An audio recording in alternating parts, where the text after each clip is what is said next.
All right. This is the first video one I'm doing, so I don't have a great intro. I'm not really great at that, but Shades of Blue soccer show on video now. So I apologize to everybody who has to see my face, and it's really never been my desire to be on TV. But I have with me Mike Kuhn, who everybody should know from, well, Twitter, uh, the Blue Testament, Down the Byline, millions of articles, thousands, millions of tweets. Right, Mike? Don't think I'm up to a million now, but sounds about right. Getting the old byline to back post back together.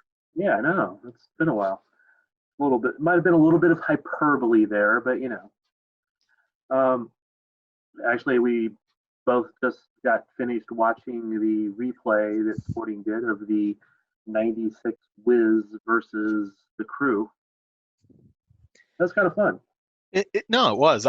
The throwbacks games that they're doing have been have been something different and fun to do instead of just this will sound bad, but instead of just the games from the last couple of years that Fox Sports KC has been showing on Saturday nights. It's nice to do something a little bit different.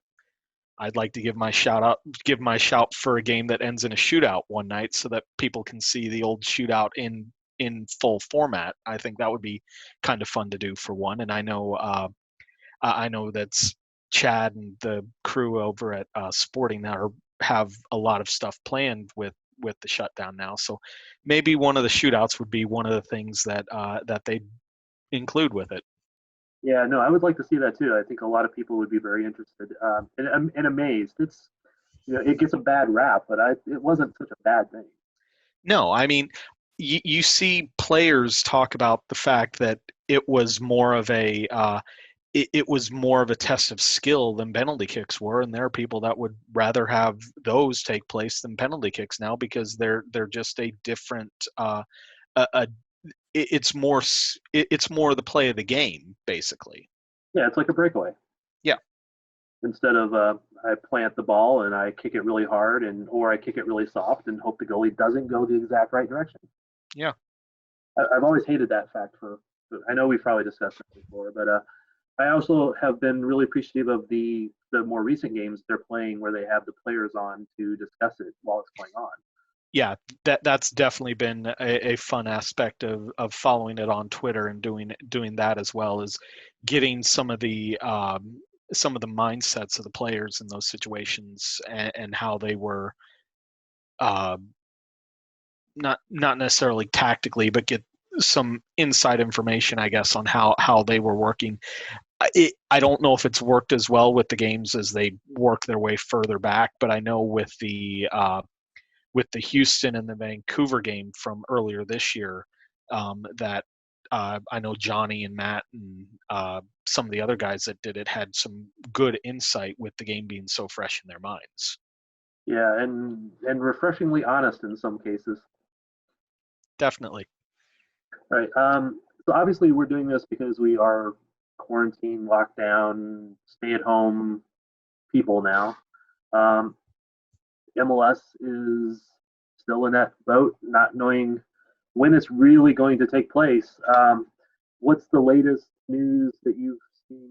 I know USL just announced their training moratorium is till May 3rd. Was it May 3rd, May 5th?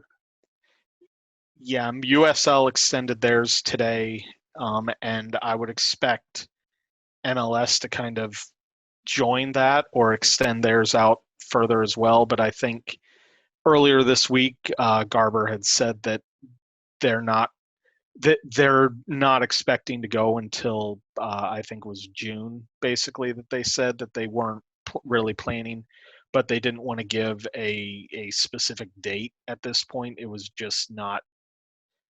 I think they got tired of saying, "Oh, we're extending it out 2 weeks and 2 weeks and 2 weeks," and instead of just doing that again, they're saying, "Yeah, we're just going to do it indefinitely, and we'll get back to we'll add something to it eventually," basically. Yeah, honestly, I think June would be the very earliest, and uh, my opinion is it's actually going to be July. But that's based upon nothing other than reading numbers and tea leaves kind of thing. Yeah, I kind of in your boat. I'm not sure we're. I think if you get back to MLS by if if they can even get back to training by June, you're probably looking towards July before you get actual games taking place at this point. Yeah, and it'll be a minimum of 2 weeks of doing some kind of training to get ready because no matter how much they're training right now, it's nothing near game shape. Yeah. So, and if you go all the way out to even July, I mean, I think I've posted this on Twitter before, but you get out to July and that's literally half of Sporting's league games will have been postponed by that point. You will have 17 Sporting games postponed if you make it all the way to July 1st without playing a game. Yeah, it seems like we're kind of jinxed when earlier this year we were looking at it going, hey, it's almost one game a week for the entire year. There was like two midweek games and then throw in a few Open Cup games and nothing else, and it was like smooth sailing. Yeah, and now it looks like we'll be at July. Uh, there was something yesterday, I think, from I can't remember who it was, posted. I think they were looking at they were looking to postpone until the 8th at the earliest, basically. But obviously, as we just mentioned, MLS hasn't really said anything to confirm that in the last day or so. So I would bet, June at the earliest, we're back training, and I'd be shocked if there's a game by July. And even when we do get to July, there won't be fans there. Yeah, I won't go quite that far just yet, but I wouldn't be surprised either. There's still lots of things to find out about how this is spreading and immunities and antibodies and how much people have already had it versus not had it.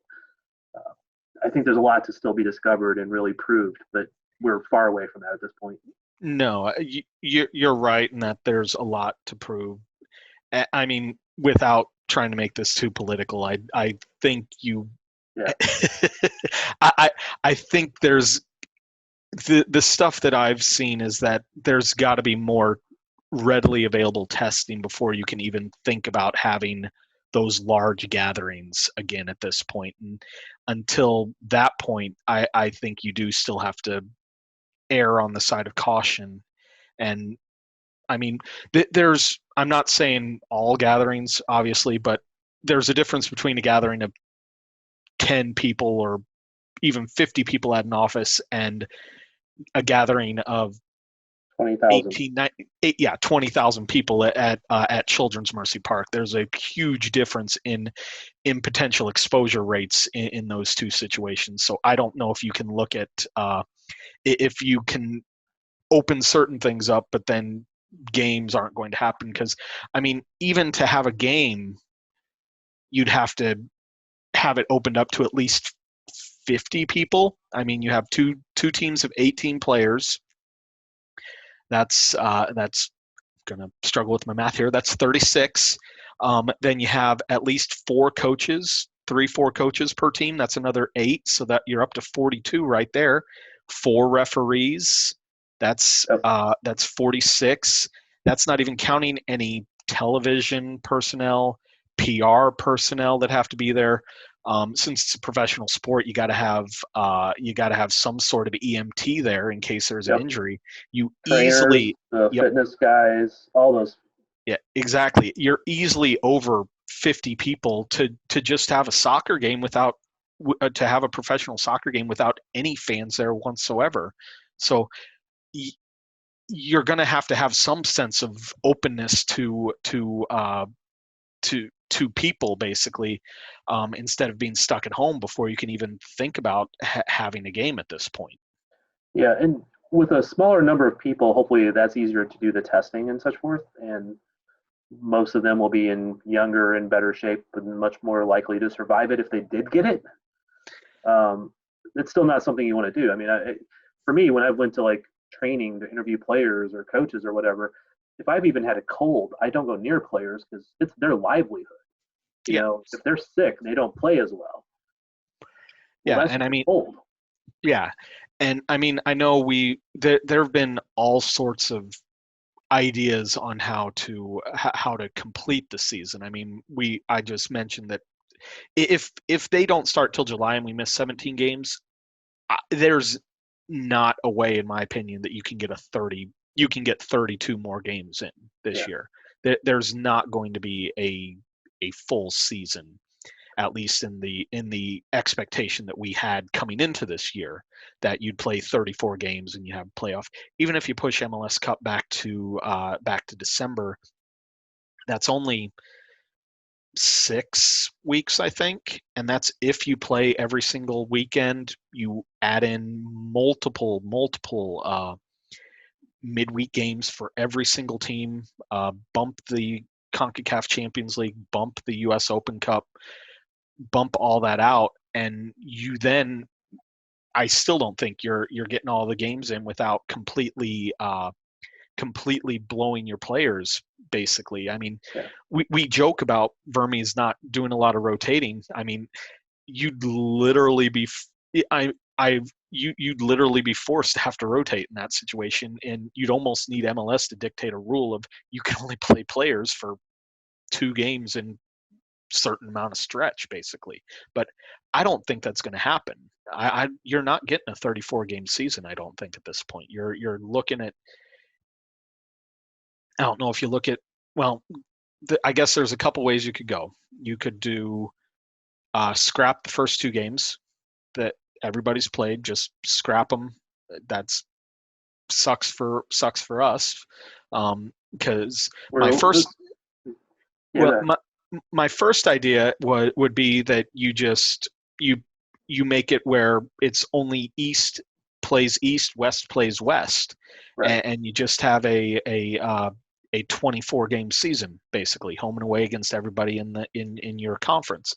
For Sporting, you could technically, I guess, get away with keeping the first 2 games and saying, "Hey, you guys have played 2 games against the West. You get to keep your record." But then you have teams like I think Philadelphia that's not played a single game against the Eastern Conference. I think their first 2 games were both against the West, so they'd be back to 0, while Sporting would be at 2, basically. Well, life sucks for them. Yeah. So I mean that's one option. The other option is you scrap all the games and do the 24 game season again. Um, so Houston would come back to Kansas City again at some point this year. Kansas City would travel to Vancouver again for a second time this year. That's another way you go with it.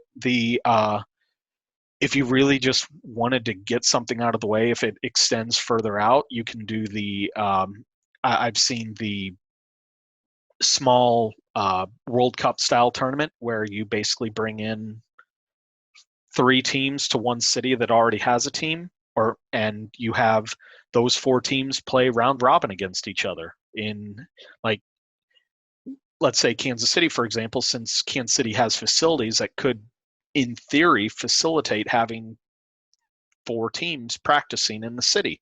Yeah. You bring Kansas City. I'll take Dallas out because I think Dallas could probably be one that would host 2. Uh, you get Minnesota, you get Chicago, and I don't know, Nashville. Nashville, and you bring those 4 teams into Kansas City. You quarantine them all together in one hotel, basically. They're all hanging out there in the off time. They're training at closed locations, and they play at closed locations at Children's Mercy Park, and you do it that way, basically. Even in that case, it has to have good enough testing. You can test them when they walk up to the hotel and make sure they're healthy. Oh, absolutely. You would have to test them all before they get there. You would have to have continuous testing probably throughout the time they're there. And I mean, you are quarantining all of them in one hotel. I mean, so all the Kansas City players, even though they're in Kansas City, they're not going home. They're staying in the hotel with the Nashville players, with the Chicago players, with the Minnesota players. That could lead to some interesting off times. No, a lot of them are friends off the field anyway. It's the ones that it's the ones that aren't necessarily friends, the ones that have real bad blood that would be the interesting parts. But yeah, it would be Yeah, we it would wouldn't want be Salt Lake here. nobody wants Salt Lake here. No, no. Salt Lake doesn't. Anyway, um, one of the good things about MLS in this regard is that we we really have recently come to the conclusion that Porter Shield doesn't mean anything because they don't play a full everybody play everybody. We're already used to them not we're not having home and home games against everybody. Where most leagues around the world, it throws everything into disarray if they don't have a home and home against every other team. MLS is already not doing that, so we can throw that out the window and just go with whatever version of whatever league they put out there. No, yeah, and on the other side of it, I don't want the league to continue because we can claim that we're the Supporter Shield winners for this year at this point due to the tiebreakers. But no, we're all used to the unbalanced schedule at this point where you're not playing every team. I mean, it's not like even it's not other than what 2-3 years I think it's been an unbalanced schedule to begin with anyway. So it's not like it's some new and odd concept that it's not that that it's an unbalanced schedule. It's been that way. Right. If we do win the Supporter Shield, I think we should make a new one in the shape of an asterisk. I just want the T-shirt. I just want 2020 Supporter Shield winner T-shirts or the COVID Supporter Shield winners T-shirts. I want I want that T-shirt basically. What's with that first half of the season in Mexico, Apertura or Clausura? I never remember which one comes first. The Apertura. It's opening, and the way I remember it is Clausura is for closing season, so C and C is how I remember that all the time. That makes sense. So if nothing else, we're the Apertura winner. There you go. No matter which way you look at it. There you go. Yeah, it's definitely going to be interesting how this works out.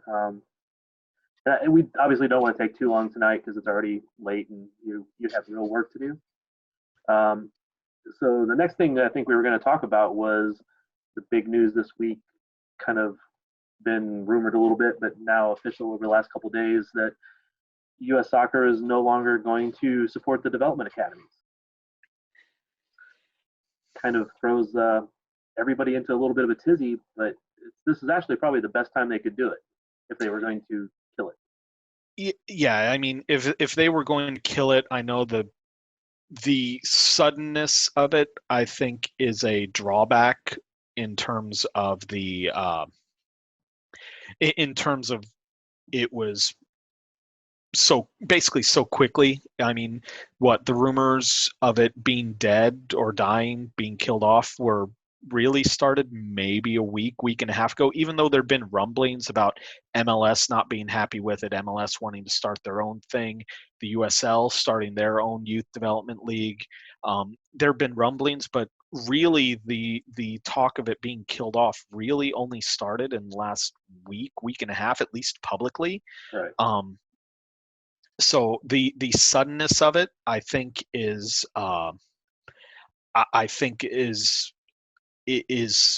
surprising. I think also the way, let's go that first. MLS has started their own developmental academy that is supposedly going to have pro teams and non-pro teams in it. So in theory, they're looking to pull some of the developmental academy programs that weren't that were competitive, I guess would be the right way to put it, and try to bring them on to the MLS one that they're creating. The problem I see with that is that there didn't seem to be a whole lot of communication of what exactly was going on. And some of the top teams have already moved to the ECNL, I think is the have moved over to the boys ECNL. I know I saw earlier today, I think Crossfire Premier, one of the big Washington clubs that has, from what I recall of the developmental academy, has always been a really competitive team. They moved to the ECNL.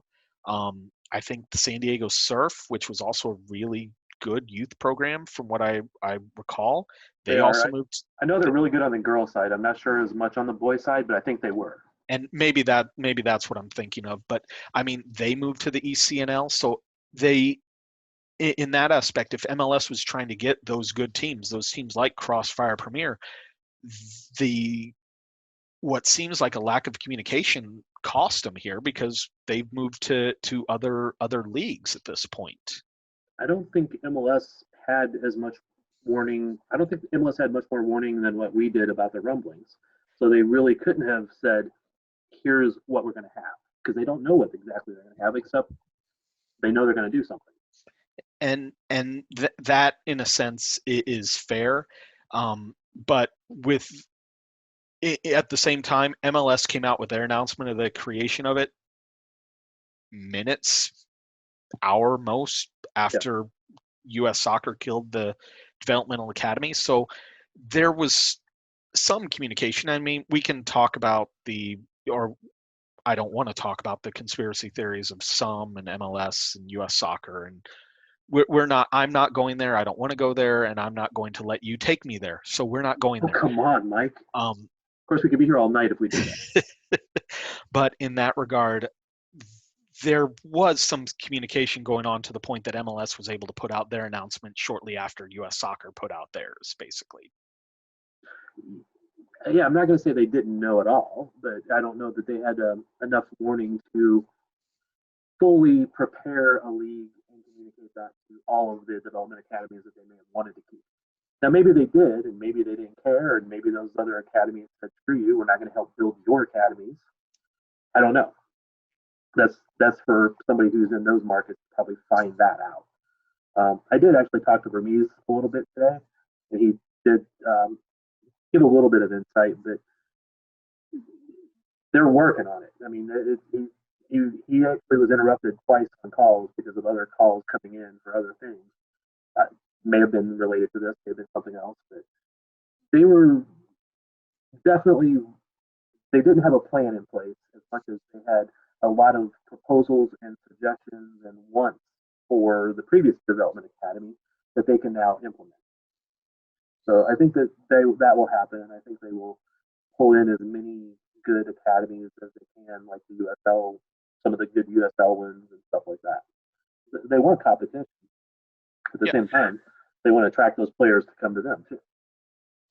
Yeah, I mean, it's an interesting time and a uncertain time, I guess, would be I mean, not just on the field in terms of that. I mean, in general, because at this point, if you look at some of the medical experts, there may not even be a developmental academy games to play until spring of next year, even at this point. If you listen to some of the more conservative approaches to reintroducing people to each other, I guess would be the right way to put it. Yeah, I mean, I think even in that regard, there's a large chunk that says, yes, we have to get people back to work and get people back into businesses and things like that, but it's those really huge mass gatherings. When we're talking about the fear of having 20,000 people at Sporting Park for Children's Mercy Park for something like a game, if you look at Italy, that's been pointed out as the cause of the big spread in Italy was a game at, I think, in Milan. A lot of people traveled across the country, went to this one big game, and then it spread back out from there.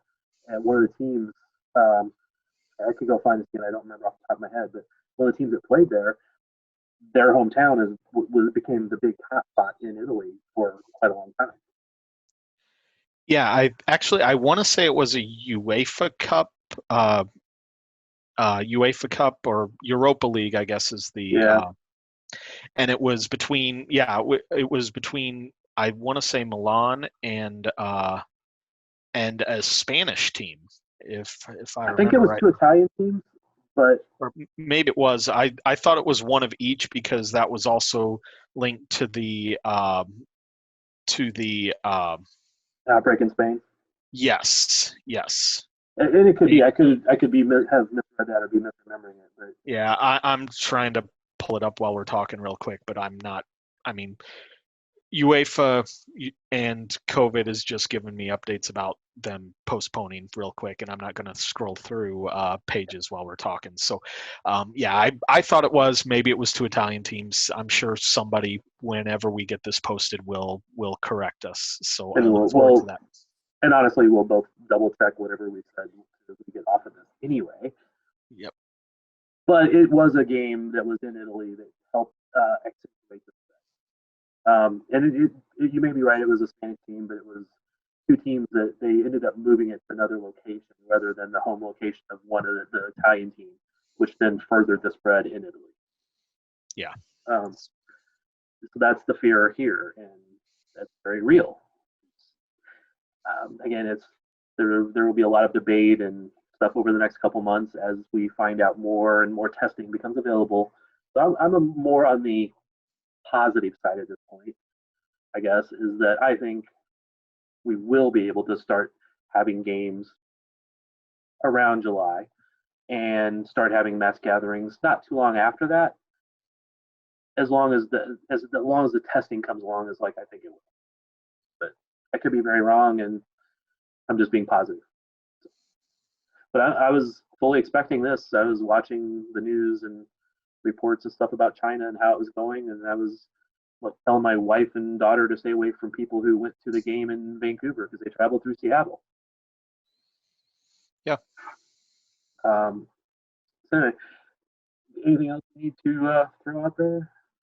I mean, there's not a lot else other sporting related right now. I mean, everybody's hanging out at home. Everybody's doing their home workouts, their home stuff. Yep. Basically, there's not much else we can talk about right now, unfortunately. The one of the going back to the academy thing for just a second. And sorry for people watching this that we ramble, but that's just the way it goes. When MLS starts this new development academy league, my hope is that a lot of the things that MLS that teams have been wanting to do, at least for the progressive teams, if you want to call it that, do away with homegrown areas. I'm hoping that MLS can implement some of those type of things also. It'd be interesting, and I don't know if that necessarily needs to be tied to the developmental academy stuff. It doesn't need to be tied to it, but I think it comes hand in hand with it. Oh, so like you mean like they start the developmental academy, and with that comes these new rules of homegrown territories are out the window. Yeah, or they limit anybody can recruit in St. Louis. It's not just Sporting's territory because they get Missouri, Correct. Kansas, and I think it was Oklahoma was one of Kansas City's territories when those were done. So now the Galaxy could come and recruit in St. Louis and pull a kid over if they want to. Kansas City can go to LA and go to Seattle and pull those kids into the Kansas City Academy. Is what you're getting at. Is with A comes B as a not related but intertwined is what you're saying. Yeah, it doesn't have to be done that way. It would not be a requirement to start up this development academy. But if you're going to start this new development academy, you might as well make some changes that a lot of teams would want to anyway. And even you also have the fact that you have a new team in Florida this year, Nashville, two more teams after that, and all those homegrown areas need to be readdressed based upon there's already teams in some of those locations. St. Louis comes in, Sporting has St. Louis. So does St. Louis just get a 60-mile radius around St. Louis? My guess would be that they would do similar to what teams on the East Coast have done, is where like you get both team if they were to keep the regions, both teams would get Missouri, but 25 miles or 40 miles within from the stadium itself Right. is only Kansas City or only St. Louis is the way I think I remember the New Yorks and NYCFC, Philadelphia, how all those worked because they were so close together that the I think they all had their own territories, and their territories overlapped, but within a certain mileage ratio of the stadium was limited to that specific team. I think is how it works, but Yeah. we've never had to deal with it, so I've never really dug into that part of it. No, you're right. That is how it worked. I forget the exact mileage, but it was some mileage around the stadium for the ones who were close to each other, and of course the two NYC-ish teams, overlap each other. But this would be the perfect opportunity to just say, screw that. And even if you do keep a homegrown area, make it limited to like almost like discovery players. We have 10 players that you can't take, something like that. Allow the other ones who are maybe borderline or maybe play a different style that better suits a different academy, things like that. Let them go, and it's just a good time to do some of those little things and just implement them, start fresh.